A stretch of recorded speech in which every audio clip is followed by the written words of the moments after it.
I was looking over the research for today, and I just couldn't shake this one specific image out of my head. Just try to picture this, okay? A wildfire is burning through a historic ancient forest in England, Yeah. and somehow that exact event connects to the price of a barrel of crude oil in the Middle East. Right. And then, even stranger, that sequence of events suddenly dictates whether a massive tech giant in California can successfully build its next artificial intelligence chip. Yeah, it really feels like trying to solve a puzzle where the pieces come from, three completely different boxes. We are so conditioned to compartmentalize how the world works.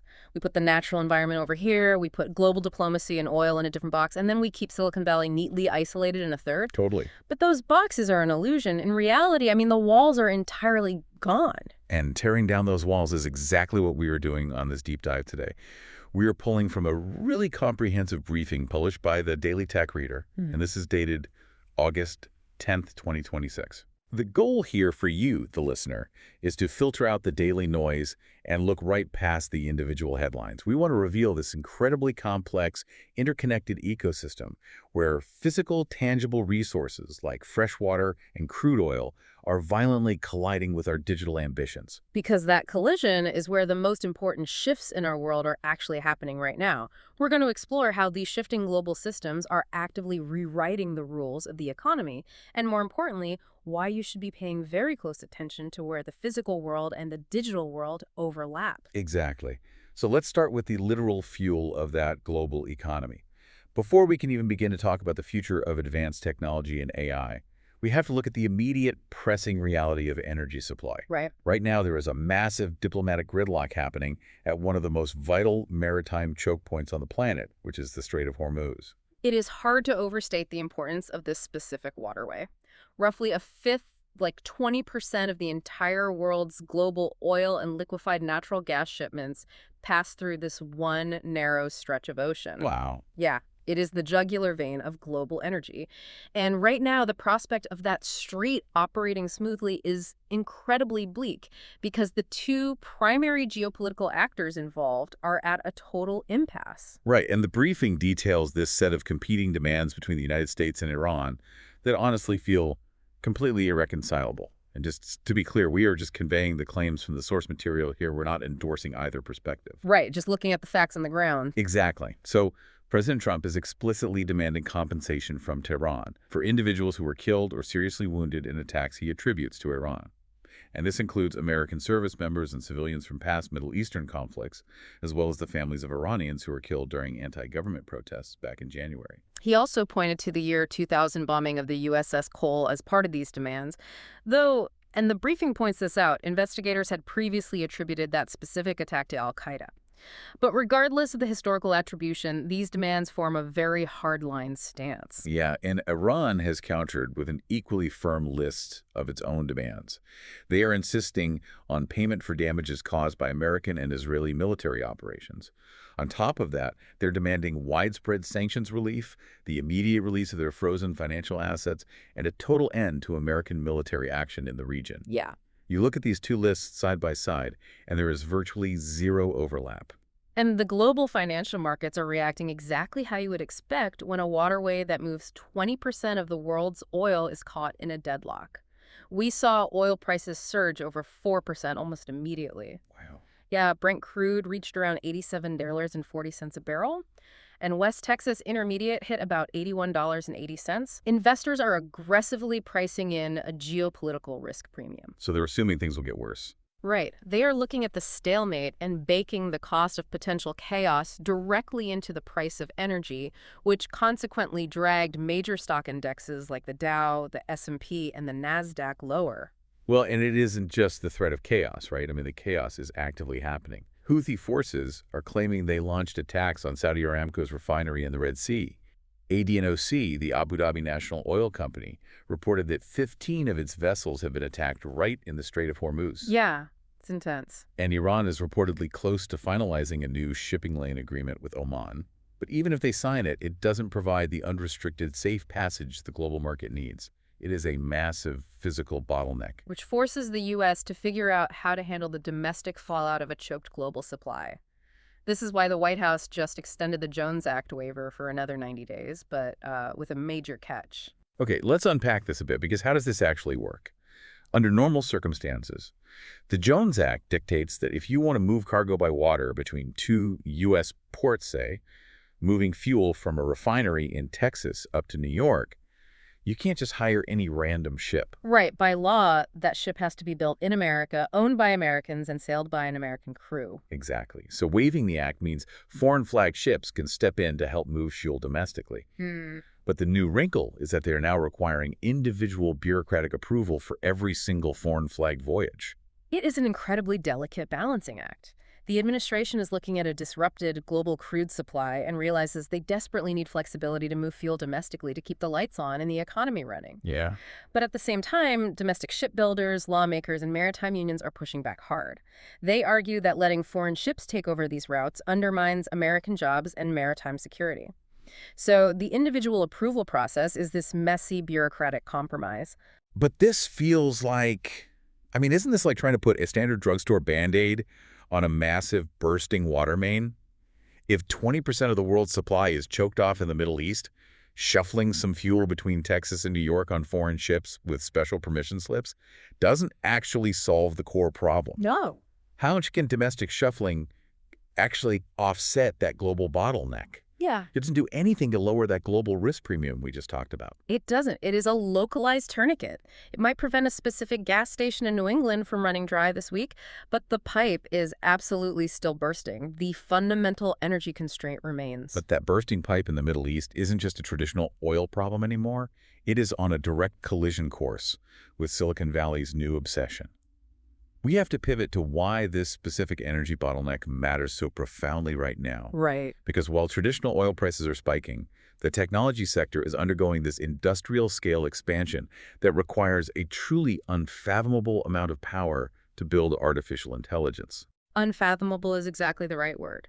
We are moving from a world where tech companies just wrote code to a world where they are the most ravenous energy consumers on Earth. The source details the physical footprint required for this AI boom, and the numbers are just staggering. Meta is aiming to produce a custom AI chip this September, and to support their operations, they are targeting 14 gigawatts of total computing capacity by next year. Wait, 14? Just to ground that number, in reality, a typical nuclear power plant generates about 1 gigawatt of power. Yeah. 14 gigawatts is the power equivalent to what you would need to run a medium-sized country. And that is just for one tech company to train and run their AI models. Exactly. And because they're pushing that much electricity through these systems, the hardware itself is having to evolve at a breakneck pace just to survive the physical strain. We are seeing Samsung developing prototype memory with over 400 layers using an entirely new wafer bonding architecture. Which sounds like deep sci-fi. 400 layers on a microscopic chip. It does, but it's born out of pure physical necessity.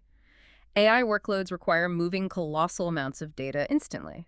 By stacking the memory vertically into 400 layers and bonding it in new ways, Samsung drastically improves the density of the memory, but more importantly, it improves energy efficiency and heat transfer. Oh, because of the temperature. Right. When you pump gigawatts of power through these processors, they run incredibly hot.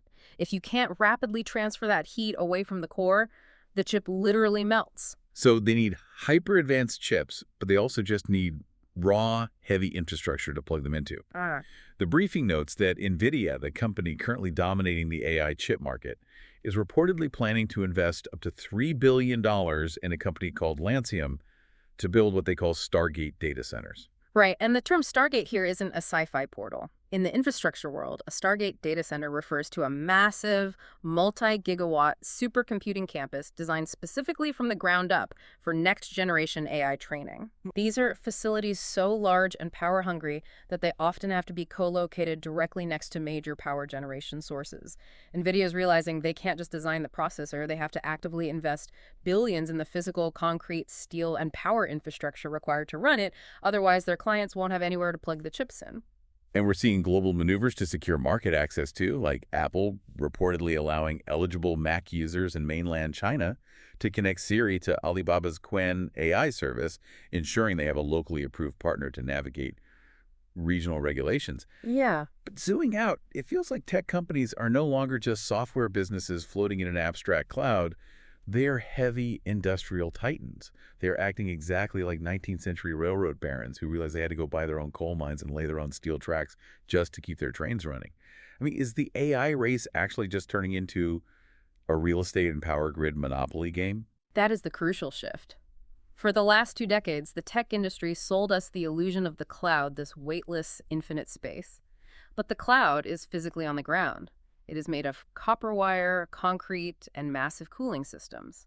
The tech sector has realized that the most sophisticated software algorithms on Earth are completely useless if you don't control the physical reality that powers them. So if they're securing land, buying gigawatts of energy, and acting like industrial barons, we have to look at what exactly they're building with all that power. We're seeing models advance so fast that they're triggering internal alarms. According to the briefing, OpenAI is actually pausing portions of a major initiative called Project Astra. Yes, and the reason for the pause is highly revealing. They are pulling back to rigorously evaluate a potential critical cybersecurity capability. They need to test whether the upcoming model can conduct sophisticated, offensive cybersecurity operations. Wait, really? And if they are hitting the pause button, they must have seen the model execute something way beyond just drafting a convincing phishing email. We are talking about the AI actively using tools to attack digital systems on its own. Exactly. The researchers are trying to determine if the AI system, when given access to a computer environment and digital tools, can autonomously sequence and execute practical attacks. It's the difference between asking an AI, how do I pick a lock, and handing the AI a lockpick and telling it to go break into a building. Wow. They have to figure out if they can build robust enough monitoring and safeguards to make it safe to deploy. And managing that kind of terrifying frontier is clearly causing serious internal friction. The source notes major leadership upheaval at Google. Demis Hassabis, who is a towering figure in the AI space, is moving away from his principal managerial role. Yeah, that's huge. We're also seeing veteran engineers like Jeff Dean and other Gemini leaders stepping back or pivoting. The pressure to maintain research continuity while simultaneously racing commercial models to market must just be immense. It is a pressure cooker. And that same tension is spilling out into a massive public debate over how we regulate this technology.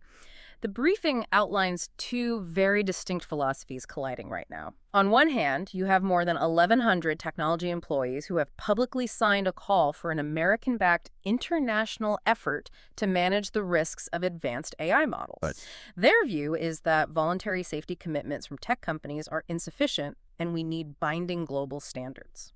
And on the other hand, and again, just to explicitly emphasize our neutrality here, we are simply presenting the competing viewpoints from the source. President Trump is arguing that imposing broad congressional rules and heavy regulations will actively weaken American software developers, ultimately leaving the U.S. at a competitive disadvantage against foreign adversaries who won't play by those rules. Right. It is the classic tension, right? Yeah. Do you prioritize international safety guardrails, or do you prioritize unchecked speed to ensure you maintain global dominance? And while the policy debate rages, the commercial side of the industry is scrambling to figure out the actual business model. Alibaba, for example, is reportedly planning to start charging major users of its upcoming open-weight Quen model. Which is an interesting move. Usually when we hear open-weight, it means the underlying architecture of the AI, the learned patterns or weights, is available for developers to download and tinker with, unlike a closed black box like GPT-4. Yeah. But Alibaba is trying to thread the needle of keeping it open for developers while figuring out how to charge major enterprise users for premium access or ecosystem tools. They need dependable revenue because, as we established, running these things costs a fortune and power. Right. But that search for revenue is hitting a major roadblock in the retail sector. The briefing points out that major retailers are optimizing their product information, so AI assistants like ChatGPT and Gemini can find it. But those same retailers are aggressively resisting giving up their customer data or surrendering control of the actual final transaction to the AI. Which exposes a huge structural flaw in the AI business model. If I ask an AI to buy me a pair of shoes, the retailer wants me to click a link and go to their website to check out. They want my email address, my credit card data, and my purchase history. Of course. They absolutely do not want the AI to handle the transaction invisibly in the background and keep all that valuable data for itself. So what does this all mean? If major retailers refuse to hand over the actual transaction data to AI assistants, how do these AI business models survive long term? Is their business model maturing fast enough to match the technical capability? The source briefing highlights this as the central existential question for the industry. Right now, the technical capability to have an AI agent execute complex tasks is wildly outpacing the commercial structures. If AI companies are spending billions on Stargate data centers and gigawatts of power, but the wider economy won't let them take a cut of the final transaction, I mean, the math simply does not work. Yeah. They have to find a way to monetize without entirely cannibalizing the businesses they need to interact with. Which perfectly sets up the final and arguably most critical piece of this puzzle. We've discussed the fight over energy and the massive power demands of AI. But there is a third player in this ecosystem that is currently buckling under the strain: the physical environment and public health. We have to zoom out to see how the climate is impacting the daily lives of the workforce building these technologies. This is where the abstract concepts of the cloud and the global economy hit the harsh reality of the ground. Our source paints a stark picture of environmental stress, starting in England, which is currently experiencing a historic drought. The numbers coming out of this are jarring. Nearly 3/4 of England is officially in drought status. Over 27 million people are living under temporary water use restrictions. Oh, wow. Yeah, they are seeing the steepest July decline in reservoir levels in 30 years. Only 14% of their rivers are at normal levels. It's so severe that they've had to close theme parks like Chessington, and there's a major wildfire burning through rare habitats in the New Forest National Park. And you have to connect this back to what we were just discussing. When a region experiences a severe drought, it doesn't just mean brown lawns. It means you lack the millions of gallons of fresh water required to cool those massive Stargate data centers. Oh, right. It means traditional power plants, which also require water for cooling, have to throttle down their output. A drought is a direct threat to technological infrastructure. And it is not isolated to Europe. Climate scientists are monitoring unusually strong El Niño conditions developing in the tropical Pacific. We are looking at ocean temperatures rising more than 2 degrees Celsius above the seasonal average. And if the ocean warms that much, the atmospheric ripple effects are going to be violent. Exactly. A powerful El Niño drastically alters global weather patterns. For the U.S., it threatens severe flooding in California due to intensely wetter winters. Florida, the Gulf Coast, and the Southeast could also see significantly above average precipitation, which drastically increases the risk of coastal flooding and erosion, especially when heavy rains stack up with high tides. And you can't separate that extreme environmental volatility from public health. The briefing highlights a multi-state outbreak of Cyclospora, a gastrointestinal parasite linked to contaminated lettuce. Yeah. It has affected people in at least 15 states and is tied to 2 deaths. Yeah. Simultaneously, the U.S. is experiencing its highest annual measles total in decades, primarily spreading among unvaccinated populations. It becomes a compounding crisis for human systems. When you have intense heat waves, limited rainfall, and stressed infrastructure, public health gets pushed to the absolute brink. If you have extreme flooding in the West, supply chains break down. If agricultural workers are dealing with dangerous heat in the plains, or logistics workers are sick with a parasitic outbreak, the physical supply chain that delivers the components for those 400-layer memory chips grinds to a halt. And the briefing actually draws a direct line from this chaos to your career, the listener's career. It points out that right now, the most practical, lucrative career advantage you can have is the ability to manage the operational connections between technology, energy, and physical infrastructure. If you can be the person who figures out how to keep a data center online when the local power grid is failing due to a historic heat wave, you are indispensable. It is the ultimate modern skill set. We are completely past the point where knowing how to write software is enough. The physical world is actively intruding on the digital one, and the people who understand how to navigate that intersection will define the next decade. Well, here's where it gets really interesting to me, because it is just such a surreal juxtaposition of the modern world. Think about the reality we've mapped out today. On one hand, human beings are engineering microscopic 400-layer atomic memory chips.